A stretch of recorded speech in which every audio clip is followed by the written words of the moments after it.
In the quiet countryside of Adams, Tennessee, 1817, the Bell family's peaceful life was shattered by something unexplainable. It started with whispers, soft, eerie voices that seemed to come from nowhere. Then came the knocking, loud and relentless, shaking the walls of their modest farmhouse. One night, John Bell saw it, a creature lurking at the edge of the woods, its body like a dog but with the head of a rabbit. He fired his gun, but the creature vanished, leaving only silence behind. As days turned into weeks, the disturbances grew. The family's nights were filled with footsteps, dragging chains, and even unseen hands pulling at their blankets. What was this force? Why had it chosen them? And how far would it go to torment them? This is the chilling tale of the Bell Witch haunting, a story that has terrified generations. Without further ado, find your most comfortable position, turn off the lights, put on your headphones, and let's begin the story.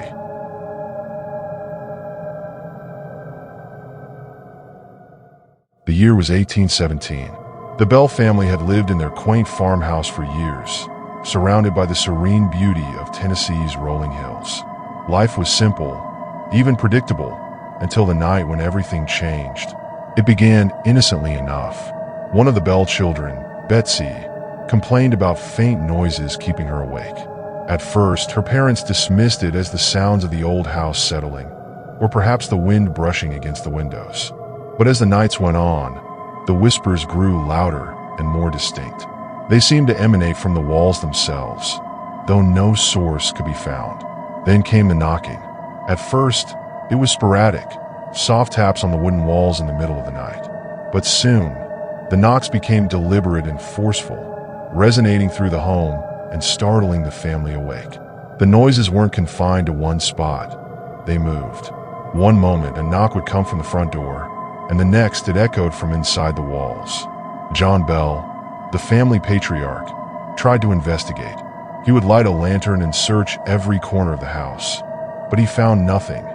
No sign of an intruder, no damage to the walls, nothing to explain the sounds. Not long after, the disturbances became physical. One night, young Betsy awoke with a scream. Her parents rushed to her room, only to find her clutching her face in terror. She claimed that something had yanked her hair with such force that it felt like her scalp was on fire. John and his wife, Lucy, tried to calm her, but the fear in her eyes was undeniable. From that night on, the attacks escalated. Betsy became the primary target, though the rest of the family wasn't spared. Blankets were ripped off beds in the middle of the night. Invisible hands slapped Betsy's cheeks, leaving red marks that lingered long after the attacks ended. The family's once cozy home had become a place of dread. One evening, John Bell ventured outside to clear his mind. The air was crisp, and the sky was painted with streaks of fading sunlight. As he walked toward the edge of the field, he froze. There, just beyond the tree line, stood the creature he had seen weeks earlier, a horrifying hybrid of a dog and a rabbit, its glowing eyes fixed on him. John raised his shotgun, his heart pounding. He took aim and fired, the deafening crack of the gun shattering the stillness of the evening. When the smoke cleared, the creature was gone, but the unease lingered. Deep down, John knew this was no ordinary animal. Days turned into weeks, and the entity's presence became undeniable. Neighbors began to hear about the Bell family's plight, and some offered to stay overnight to help. One man, a local farmer, claimed to be brave enough to confront whatever was tormenting the Bells. He brought his rifle and sat in the living room, determined to stand guard. But as the night wore on, the man's courage wavered. The whispers began, low, guttural voices that seemed to mock him.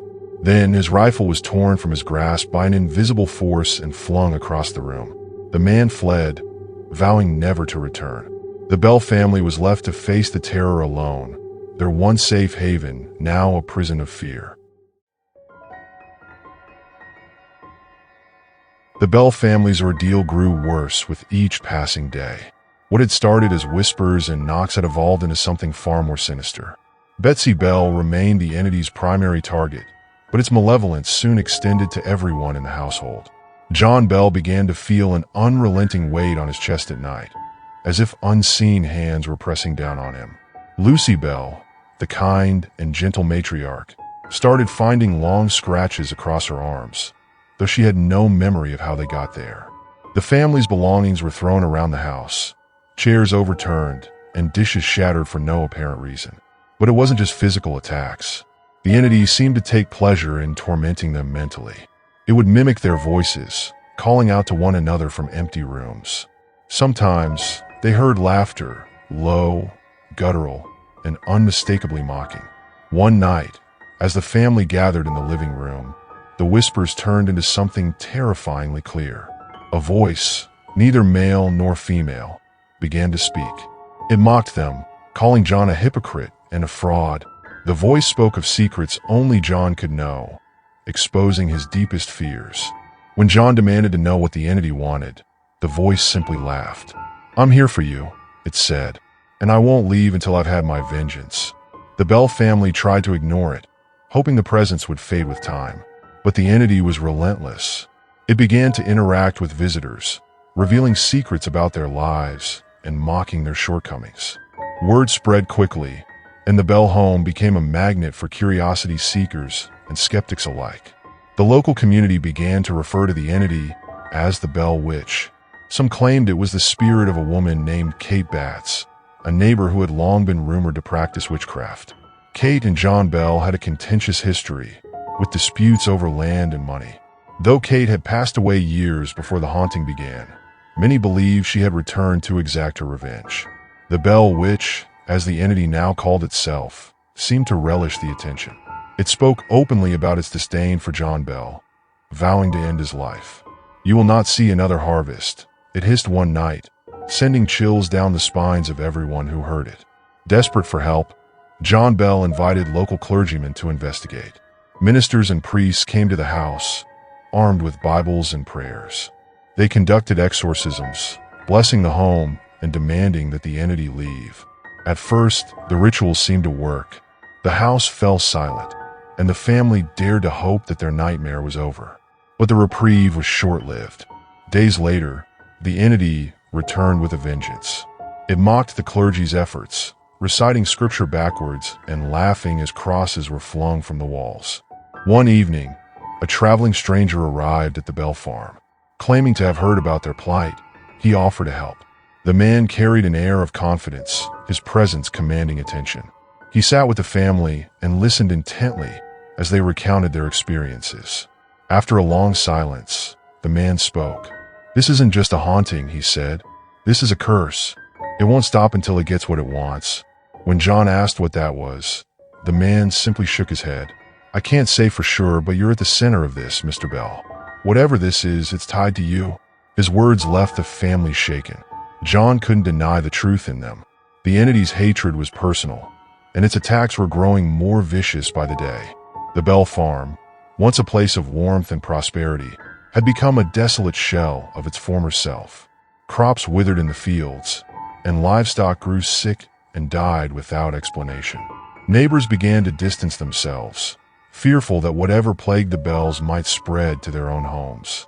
The family's nights were sleepless, their days filled with dread. Even the sunlight seemed dimmer, as if the very air around them was tainted by the entity's presence. But the Bell Witch wasn't done. It had made a promise, and it intended to keep it.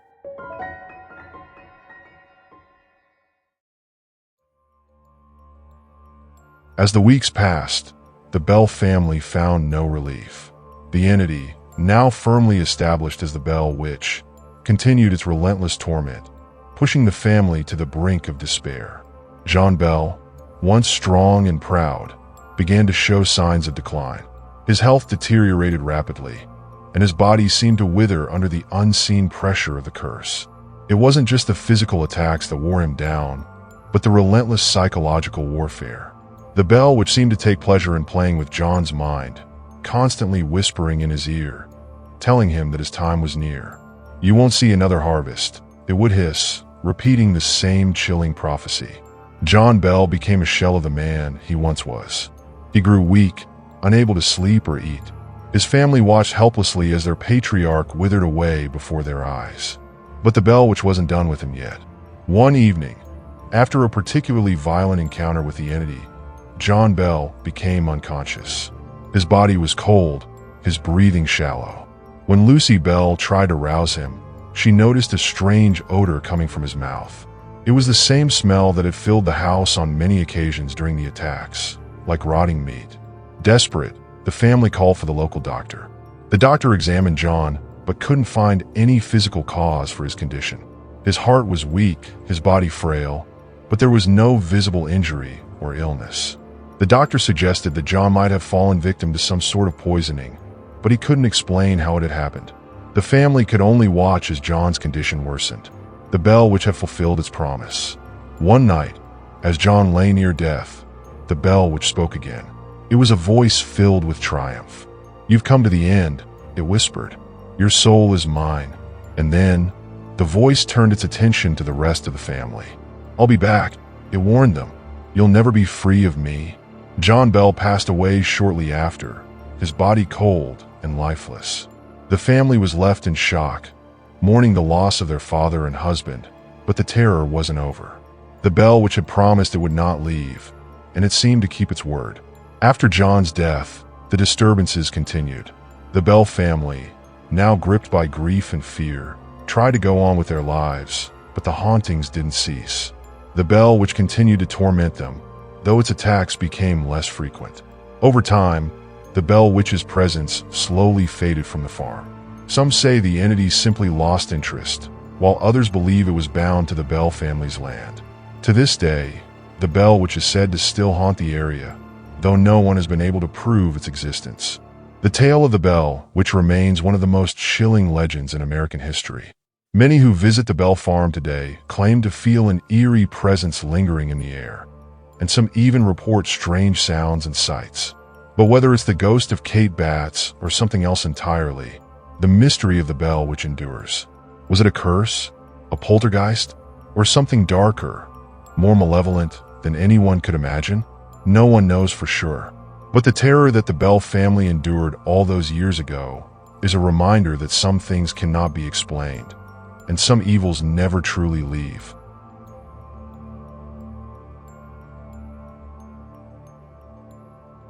And that's the chilling end of the Bell Witch story. But the mystery still lingers. If you enjoyed this tale of terror, don't forget to like, subscribe, and hit the bell icon for more spine-tingling stories. Who knows what haunted tale we'll explore next? Until then, stay safe, if you can,